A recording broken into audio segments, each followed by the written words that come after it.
नमस्कार। जरा सोचिए, क्या हो अगर आपकी कार आपका मूड समझ सकती हो, या फिर ट्रैफिक जैम से बचने के लिए वो दूसरी कारों से बात करने लगे। ये अब कोई साइंस फिक्शन नहीं रहा। आज हम ऑटोमोबाइल की दुनिया में हो रहे इसी कमाल के बदलाव को समझने वाले हैं। ये एक ऐसा सफर है जो हमें आज के शोरूम से लेकर कल के आसमान तक ले जाएगा। ये लाइन सिर्फ एक हेडलाइन नहीं है, ये एक एहसास है। ये दिखाता है कि भारत में कार सिर्फ आने जाने का एक जरिया नहीं, बल्कि एक सपना है। और यही सपना, यही आकांक्षा ऑटोमोबाइल मार्केट में एक जबरदस्त उछाल ला रही है। तो चलिए देखते हैं कि इस जोश के पीछे आखिर है क्या। ठीक है, तो भविष्य में छलांग लगाने से पहले आज की हकीकत को समझना बहुत जरूरी है। तो सबसे पहले ये देखते हैं कि भारतीय बाजार में आखिर हो क्या रहा है, ये तेजी क्यों आई है और लोग असल में खरीद क्या रहे हैं। 41%, ये नंबर बहुत बड़ा है। इसका मतलब ये हुआ कि हमारे आसपास लगभग हर 5 में से 2 लोग एक नई कार लेने के बारे में सोच रहे हैं। और इसकी एक बड़ी वजह है हाल ही में टैक्स में हुए कुछ बदलाव, जिससे गाड़ियां थोड़ी और सस्ती हो गई हैं। लेकिन लोग सिर्फ कोई भी कार नहीं खरीद रहे हैं। करीब करीब 2/3 खरीदार एक एसयूवी चाहते हैं। क्यों? क्योंकि आज के दौर में एसयूवी पावर, स्पेस और स्टेटस का सिंबल बन गई है। ये साफ दिखाता है कि भारतीय खरीदार अब सिर्फ जरूरत नहीं, बल्कि एक एक्सपीरियंस खोज रहा है। और ये जो बदलाव है ना, ये एक असली गेम चेंजर है। सालों से भारत में गाड़ी लेने से पहले सबसे बड़ा सवाल होता था, कितना देती है। लेकिन अब हर 3 में से एक खरीदार सेफ्टी को सबसे ऊपर रख रहा है। ये सोच में एक बहुत बड़ा शिफ्ट है, जो नई टेक्नोलॉजी के लिए दरवाजे खोल रहा है। तो आखिर लोग नई कार खरीद ही क्यों रहे हैं? इस चार्ट पर एक नजर डालते हैं। सबसे बड़ी वजह, 40% लोग अपनी पुरानी गाड़ी को अपग्रेड कर रहे हैं। मतलब लोग सिर्फ एक नई कार नहीं चाहते, वे एक बेहतर कार चाहते हैं। एक ऐसी कार जो ज्यादा सेफ हो, जिसमें बेहतर टेक्नोलॉजी हो और जो एक शानदार एक्सपीरियंस दे।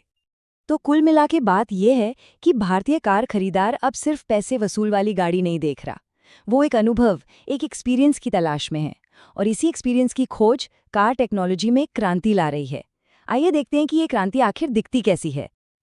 अब हम उस हिस्से में आ गए हैं जहां चीजें सच में भविष्य की तरह लगने लगती हैं। अब हम ये देखने वाले हैं कि ये अनुभव असल में है क्या और कैसे कारें सिर्फ मशीनें न रहकर हमारे इंटेलिजेंट साथी बन रही हैं। वो पुराने दिन भूल जाइए जब आप अपनी कार को कहते थे, म्यूजिक प्ले करो। अब हम बात कर रहे हैं कन्वर्सेशनल एआई की। सोचिए, आप अपनी कार से बस इतना कहें, मुझे ठंड लग रही है, और कार सिर्फ हीटर ही नहीं चलाए, बल्कि आपकी सीट भी गर्म कर दे। ये एक ऐसे इंटेलिजेंट को पायलट की तरह है जो आपके कमांड को नहीं, आपके इरादे को समझता है। और बात यहीं खत्म नहीं होती।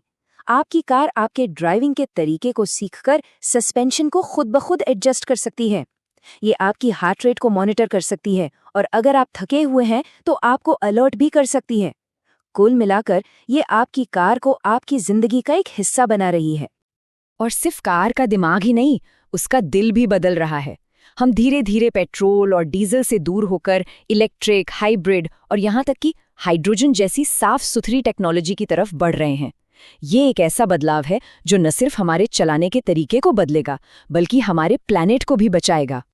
ठीक है, तो हमारी कारें स्मार्ट हो रही हैं, लेकिन सोचिए, क्या हो अगर ये कारें एक दूसरे से बात करना शुरू कर दें। एक ऐसे शहर की कल्पना कीजिए जहां हर गाड़ी एक बहुत बड़े कनेक्टेड नेटवर्क का हिस्सा हो। यही कनेक्टेड व्हीकल इकोसिस्टम का भविष्य है। इस टेक्नोलॉजी को कहते हैं V2X, यानी व्हीकल टू एवरीथिंग। इसे हमारी सड़कों के लिए एक डिजिटल सेफ्टी नेट की तरह समझिए। ये एक ऐसी टेक्नोलॉजी है जो कारों को एक दूसरे से, ट्रैफिक लाइट से और सड़क के इंफ्रास्ट्रक्चर से बात करने देती है, ताकि हादसों को होने से पहले ही रोका जा सके। तो ये असल में काम कैसे करता है? मान लीजिए आप एक चौराहे की तरफ बढ़ रहे हैं। दूसरी तरफ से एक गाड़ी रेड लाइट जंप कर देती है। इससे पहले कि आप उसे देख भी पाएं, आपकी कार को एक वार्निंग मिल जाती है और वो खुद ब खुद ब्रेक लगा देती है। ये टेक्नोलॉजी सच में जानें बचा सकती है। सुनने में ये सब बहुत कमाल का लगता है ना? लेकिन इस कनेक्टेड दुनिया का एक स्याह पहलू भी है, क्योंकि हर कनेक्शन अपने साथ एक खतरा भी लेकर आता है। देखिए, सबसे अहम बात यह है कि जैसे जैसे हमारी कारें पहियों पर चलने वाले कंप्यूटर बनती जा रही हैं, वैसे वैसे वो हैकर्स का निशाना भी बन रही हैं। जरा सोचिए, कोई आपके ब्रेक या स्टीयरिंग को दूर बैठे बैठे कंट्रोल कर ले। ये एक डरावना ख्याल है और ये एक असली खतरा है जिसके लिए इंडस्ट्री को तैयार रहना होगा। ठीक है, अब तक हम जमीन पर थे, लेकिन अब चलिए अपनी कल्पना को एक कदम और आगे बढ़ाते हैं और आसमान की तरफ देखते हैं, क्योंकि जो चीज कभी सिर्फ फिल्मों में दिखती थी वो अब हकीकत बनने की कगार पर है। और ये कोई बहुत दूर का सपना नहीं है। दुनिया भर की कंपनियां इसके लिए प्री ऑर्डर लेना शुरू कर चुकी हैं। हो सकता है कि 2025 तक कुछ बाजारों में पहली फ्लाइंग कारें दिखने लगें और 2030 के बाद वो भारत में भी आ सकती हैं। लेकिन इस भविष्य की एक कीमत है, और वो कीमत बहुत ज्यादा है।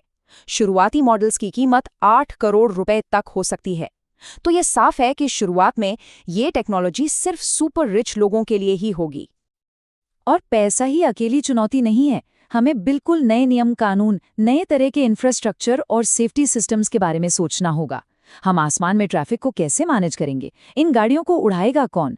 ये बहुत बड़े सवाल हैं जिनके जवाब हमें ढूंढने होंगे। तो हमने आज के मार्केट बूम से लेकर भविष्य के आसमान तक एक जबरदस्त सफर तय किया है। लेकिन अब सवाल ये है कि यहाँ से आगे क्या? आगे का रास्ता कैसा होगा? क्या भविष्य सिर्फ हाईटेक उड़ने वाली कारों का ही है, या फिर हमारी ट्रैफिक की समस्याओं का हल बेहतर पब्लिक ट्रांसपोर्ट और फोल्डिंग बाइक जैसी सिंपल चीजों में छिपा है?